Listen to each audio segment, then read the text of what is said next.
خلينا ننتقل معكم مستمعينا الآن إلى لقاء أجرته إيمان ريمان مع الكاتب والروائي والشاعر عبد الكريم السبعاوي، وهو من مواليد مدينة غزة، ولد عام 1942، ترك أرضه عام 68 وتنقل في عدة مهاجر إلى أن حط رحاله بأستراليا. الشاعر عبد الكريم السبعاوي له روايات وقصص قصيرة ودواوين شعرية تركز كلها على تجارب الشعب الفلسطيني وحنينه إلى أرضه. إيمان ريمان تحدثت مع السبعاوي وسألته عن مشاعره عند تركه أرض الوطن، فقالت: والله كان يعني شعور مأساوي. احنا يعني جردنا من الوطن بالقوة وطردنا منه خارج عن رغبتنا. كل شعوب العالم إلها جاليات في الخارج وإلها يعني مغتربين بيطلعوا سواح، لكن هدول كلهم من حقهم انهم يرجعوا لأوطانهم الأصلية وقت ما بدهم يشوفوا وطنهم أو يعيشوا فيه أو يعني يزوروه. لكن الفلسطيني حرم هذا الحق وهذا ظلم فادح. نعم. كم سنة يعني الآن مر على خروجك من غزة؟ أنا طلعت سنة 68 من غزة، وكل يوم بمر بحس إنه أنا يعني ظلمت وأنا أحتاج إلى أن يعني أنصف وأن أستعيد حقي في إني أرجع للوطن اللي انولدت فيه وعشت فيه وقضيت فيه صبايا وطفولتي. وكيف يكون شعورك يعني عندما تعود أحيانا للزيارة؟ يعني هل تشعر بوجود مثلا وطن، أو أنها يعني الذكرى ما زالت تعني لك بأن هذه الأرض يعني هي مجرد قطع أرض مقطوعة الأوصال بين بعضها البعض؟ هو واقع الاحتلال حاول انه يغير في الارض كتير ويبدل، حتى في اسماء الشوارع واسماء المدن، حتى في يعني الجغرافيا المعاصرة والتركيبة السكانية. لكن هذا كله ما بيغير شيء ولا بيبدل من انه هذا هي فلسطين التاريخية اللي موجودة على هذه الارض من يوم ما الله يعني فطر السماوات والارض.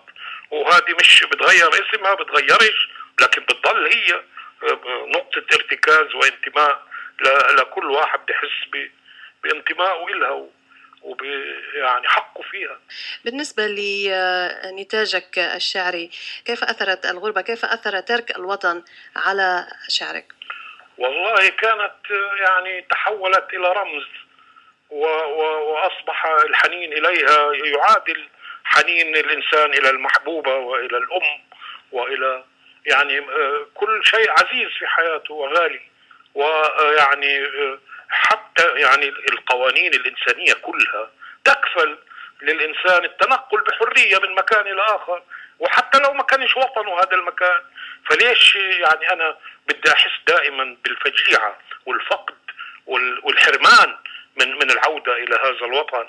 هذا الهاجس الكبير كان في كل الأشعار والروايات والقصص اللي كتبتها، وما يزال حتى الآن. وحقي أنا في العودة لا ينتفي بالتقادم ولا ينتهي بموتي.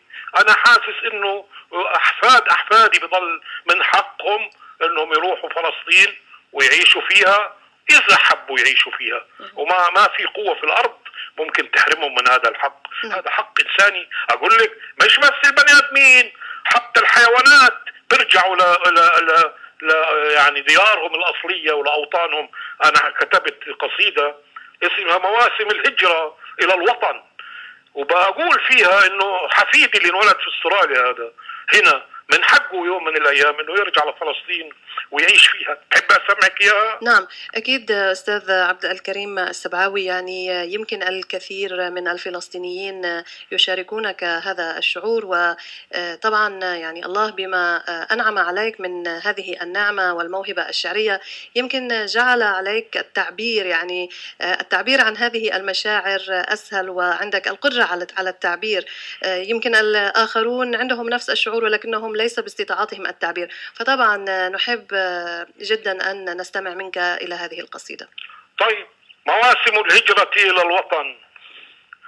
تعود الإبل إلى العطن مهتعة الأعناق ذلول الرسن، ترجع قطعان الفيلة بولائدها لتراب الوطن، ترتاد السافانا في موعدها أرتال الجاموس البري، سلايا الخيل الوحشي، أيائل هبطت من معقلها الجبلي بأثداء مطرعة باللبن، تعدو فوق ثلوج القطب جراء الدب القطبي، وقد ندفت ثروتها الريح الصرصر ندف القطن، تصعد أسماك الحبشة جدران الشلال الهمجي إلى موطنها الأصلي، ترجع للنهر رفوف البجع النهري، عجايا اللقلق من منفاها الشتوي على قرميد المدن، تنقض صغار الحيتان إلى عمق الأقيانوس لتلهو في مهد الآباء، وتطفو ثانية فوق السطح كحيزوم السفن، تهب رياح الصيف على قمم